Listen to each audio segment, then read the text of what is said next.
आदाब नाज़रीन, मैं सनम एजाज देख रहे हैं आप दोपहर 2:30 का खबरनामा सनम के साथ। दोपहर 2:30 के खबरनामे में हम शुरुआत कश्मीर के मामले से भी करेंगे। लतपोरा की बरसी आज भी याद की जाएगी और उसके साथ साथ किसानों का चलो भी है और वज़ीर-ए-आज़म से लेके मुल्क की बाकी शख्सियात ने लतपोरा के मारे गए में शहीद हुए जवानों को खिराज तहसीन भी अदा किया है। लेकिन सबसे पहले शुरुआत करते हैं दिल्ली चलो किसानों का मार्च, दूसरा दिन और संगू बॉर्डर पर किसान आज फिर दिल्ली तक पहुंचने की कोशिश कर रहे थे।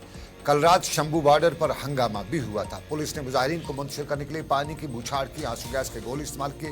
हंगामा आराई के दौरान कुछ अफराद जख्मी भी हुए, जिनमें बताया गया कि पुलिस का एक DYSP भी शामिल है। किसानों को रोकने के लिए दिल्ली की सरहदें सील कर दी गई हैं। Singhu border, Tikri border, Ghazipur border, Badarpur border, जितने भी बॉर्डर हैं पुलिस और फोर्सेस को तैनात किया गया है। खारदार तारें और सीमेंट की रुकावटें खड़ी की गई है। किसान अपने मुतालबात पर अटे हुए हैं और डटे हुए कहते हैं कि सरकार उनके मुतालबात पर संजीदा नहीं है। ऐसे में किसान तमाम रुकावटों के बावजूद दिल्ली की तरफ मार्च करने की पूरी कोशिश कर भी रहे हैं। किसान दिल्ली से 200 किलोमीटर दूर शंभू सरहद पर डटे हुए हैं। कल की हंगामा आराई के बाद आज फिर किसानों ने दिल्ली की जानिब जो मार्च शुरू किया है उसमें हरियाणा के 8 अजला में इंटरनेट सर्विस 15 फरवरी तक मुअत्तल रखी गई है। हुकूमत और किसानों के दरमियान बातचीत रात देर गए तक जारी भी रही और बताया जाता कि बेनतीजा रही। किसान पहले दिल्ली के करीब सरहद पर जमा होने का इरादा रखते हैं और फिर मुस्तकबल की हिकमत अमली भी तय करेंगे। बताया जाता है कि मुज़ाकरात जारी रहेंगे, जबकि दूसरी जानिब किसान भी मुज़ाकरात की बात कर ही रहे हैं। लेकिन मुज़ाकरात के बीच में सारा कुछ संगू बॉर्डर के आसपास नजर आ रहा है। बदरपुर, गाजीपुर और फिर जितने भी बॉर्डर्स हैं सब पर सारी ये सूरत हाल है। सीधा पंजाब का रुख करते हैं। नवदीप छाबड़ा हमारे साथी वहां से प्राय रास्त हमें ज्वाइन करेंगे। बहुत बहुत शुक्रिया नवदीप। हमारे दर्शकों को बता दीजिएगा, कहते हैं कि वही अब खीमे लग गए हैं, अब टेंट वगैरह लग गए हैं, लंगर लग गए हैं, लंबा खींचने का किसानों का प्रोग्राम है। क्या कुछ आप सिंगू बॉर्डर पे हैं, क्या कुछ है सिंगू बॉर्डर पर इस वक्त की सिचुएशन? देखिए सर, बिल्कुल अभी हम शंभू बॉर्डर पर हैं, लेकिन यहाँ पर क्योंकि इंटरनेट जो है पूरी तरीके से बंद किया हुआ है हरियाणा सरकार की तरफ से, और क्योंकि शंभू बॉर्डर का जो आसपास का इलाका 5 किलोमीटर के दायरे में इंटरनेट की सर्विस जो है वो आमतौर पर नहीं है, पिछले 3 दिन से बंद की गई है।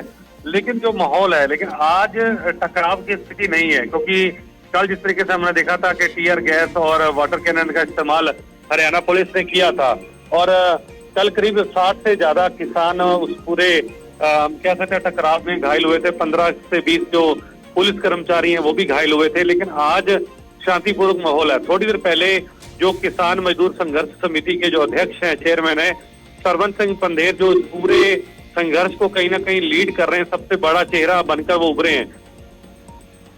जी जी।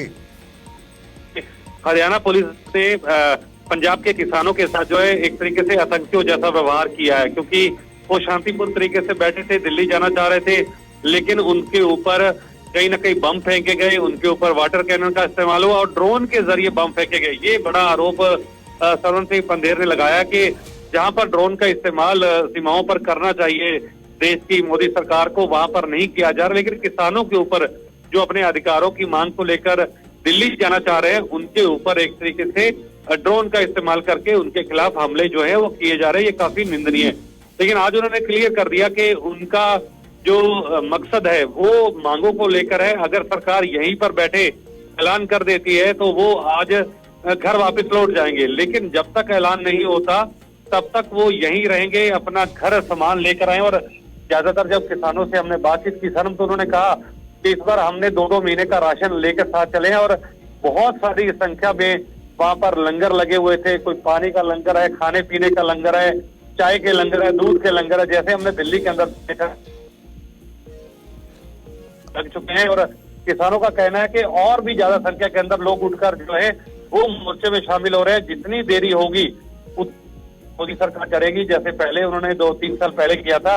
और यही उन्होंने कहा कि जितना जल्दी हो सके कि किसानों के मुद्दों पर केंद्र सरकार को सहमति देनी चाहिए और जैसे ही वो मुद्दे हल हो जाते हैं वो अपने घरों को लौट जाएंगे। लेकिन शांतमय तरीके से उनका संघर्ष जो है वो लगातार जारी रहेगा। किसान संघर्ष की बात करें, लेकिन क्या कोई ट्रैक 2, ट्रैक 1, किसी ट्रैक पे कोई सरकार और किसानों के बीच बातचीत हो रही है नवदीप? क्या कोई उस तरह के संकेत मिल रहे हैं? देखिए, सरकार बातचीत का न्योता जरूर किसानों को कहीं ना कहीं दे रही है, लेकिन इसी बीच एक और चीज भी है कि 16 तारीख को यानी 2 दिन बाद किसान संगठनों ने भारत बंद का ऐलान भी किया है। और जो उम्मीद की जा रही है सनम के जो उस आंदोलन के साथ या उस कॉल के साथ जो संगठन जुड़े हैं, वो भी धीरे धीरे जो शंभू बॉर्डर पर आ सकते हैं और किसान फिर से एकजुट हो सकते हैं। और दूसरी जो बड़ी समस्या आ रही है वो जो हमारे सोर्सेज बता रहे हैं कि केंद्र सरकार इस पूरे मसलों को लेकर मंथन कर रही है, लेकिन जो कर्ज माफी वाला इशू है या फिर जो कानूनी रूप देने का बात है, जो एमएसपी को लेकर, वो बहुत बड़ा मुद्दा है। और वो सीधे प्रधानमंत्री से बातचीत किए बिना उसको लेकर कोई भी अगला कदम केंद्र सरकार का कोई मंत्री जो है उसका जवाब देना नहीं चाह रहा। और जाहिर सी बात है कि प्रधानमंत्री अभी यूएई के दौरे पर हैं और जैसे ही वो लौटेंगे उसके बाद अगली बड़ी कॉल जो है वो किसानों को बातचीत के लिए जो है वो दिल्ली बुलाया जा सकता है और उस पर कोई ना कोई समाधान जरूर निकल सकता है। लेकिन मुझे लग रहा है कि आज का दिन जरूर निकलेगा और जैसे ही प्रधानमंत्री मोदी वहां से लौटेंगे और जो 3 जो कैबिनेट मंत्रियों की एक समिति बनाई गई है और उनकी जब बैठक होगी तो उस मंथन के बाद ही अगली चर्चा के लिए किसानों को दिल्ली बुलाया जाएगा। और तब तक ये मोर्चा यहाँ पर जो है, चाहे वो खनौरी बॉर्डर हो, चाहे वो शंभू बॉर्डर हो या फिर कालियावाली बॉर्डर हो या तिलावाली बॉर्डर हो, वहां पर ये मोर्चा लगातार जारी रहेगा। नवदीप, पिछली बार जब प्रदर्शन किसान ने किया था, चलो तब भी किया था, लाल किले तक पहुंचे थे, तब हमने देखा था कि राकेश डकैत जो है वो सारे का जो थे सेंटर ऑफ अट्रैक्शन हम उससे कहेंगे, वही सारी लीड करे थे। आज की डेट में कौन किसानों के इस सारे मोर्चे की लीड कर रहा है? और अगर पंजाब का किसान है, हरियाणा का किसान है, तो क्या उसके साथ यूपी के किसान संपर्क में है, राजस्थान के किसान संपर्क में, या अभी सिर्फ ये पंजाब के और हरियाणा के ही किसान हैं? देखिए, अभी अगर हम बहु गिनती देखें तो वो पंजाब और हरियाणा के किसान इस आंदोलन से जुड़े हैं, लेकिन महाराष्ट्र से बहुत बड़ी संख्या में किसान आने वाले थे, लेकिन वहां पर बहुत सारे किसान लीडरों को अरेस्ट कर लिया गया। राजस्थान में कई किसान लीडर अरेस्ट पे हैं। दिल्ली में आपने देखा था 3 दिन पहले नोएडा के अंदर कैसे अचानक से किसान जमा हो गए थे। और जो राकेश डकैत है उनका भी कल बयान सामने आया था और उन्होंने जो कल किसानों पर हमला किया गया उसकी बहुत बड़ी निंदा की है। और जो किसान नेता यहाँ पर नजर नहीं आ रहे, जिसमें सबसे बड़ा जो नाम है बलवीर सिंह राजेवाल हो गया, डॉक्टर दर्शन सिंह हो गए, जैसे बड़े नाम जो हैं वो जो नादार्द हैं, वो भी उनका भी बयान सामने आया और उन्होंने कहा कि हम जल्दी एक साथ हो सकते हैं और हम देख रहे हैं कि केंद्र सरकार का रवैया अगले 1-2 दिन में क्या कुछ रहेगा। अगर केंद्र सरकार थोड़ा नरम नहीं पड़ती, किसानों से बातचीत नहीं होती, ट्रैक पर बातचीत नहीं होती, तो कहीं ना कहीं एकजुट होकर इस आंदोलन को और ज्यादा बड़ा किया जाएगा।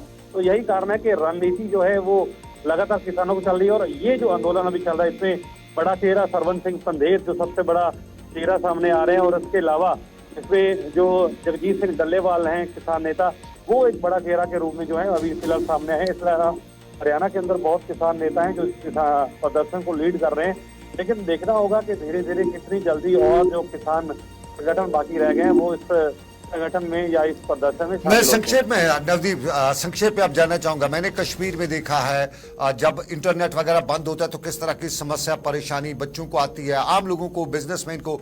तो ये जो अब इंटरनेट वगैरह बंद है और माना जा रहा है कि लगभग हफ्ते तक बंद रहेगा, तो बहुत ये सेंटर ऑफ बिजनेस है पंजाब। तो पंजाब का जो बिजनेसमैन है, पंजाब की जो कम्युनिटी के स्टूडेंट्स हैं, पंजाब के छात्रों के साथ दूसरे लोग जो है वो इस पे क्या रिएक्ट करें, सरकार को किस तरह से इस पे रेस्पॉन्ड सरकार किस तरह से कर रही है? नहीं, इसमें सर में एक चीज और मैं आपको अपडेट कर दूं कि पंजाब के अंदर इंटरनेट जो है वो बंद नहीं है।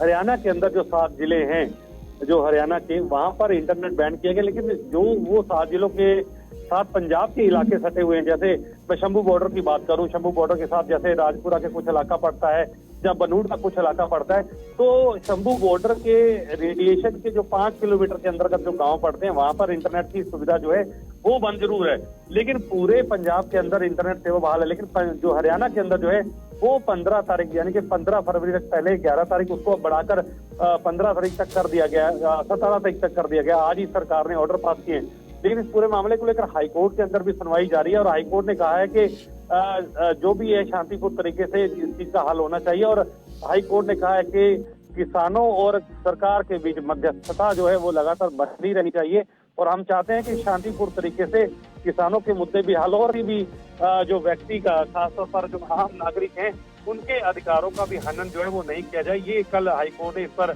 ऑब्जर्वेशन जो है वो अपना